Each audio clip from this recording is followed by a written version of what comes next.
93 እኛው ላይ አንቀጽ ላይ ማለት ነው አላህ ሱብሓነሁ ወተዓላ ምን ይላል?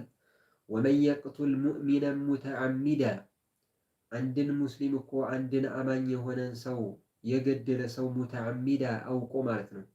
ሙተዓሚደን ቢመዕና ያ የሚገልበት መሳሪያ ገዳይ መሆኑን እያወቀ ንያውም ያችን ነፍስ ማጥፋት መሆኑን እያወቀ ያኔ ንያው እንደዚህ አይነት ሆኖ አንዲትን ሙእሚን የሆነች ነፍስ የገደለ ሰው ፈጀዛኡሁ ጀሀነሙ ምንዳው እሳት ነው አለ አላህ ሱብሓነሁ ወተዓላ።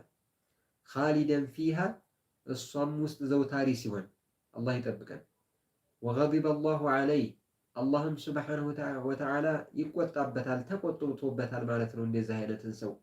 ወለዐነሁ አልለዕነ ሂየ አጠርዱ ሚን ረሕመቲላህ ከአላህ ሱብሓነሁ ወተዓላ እዝነት ያኔ አላህ እዝነት ጀነት ናት።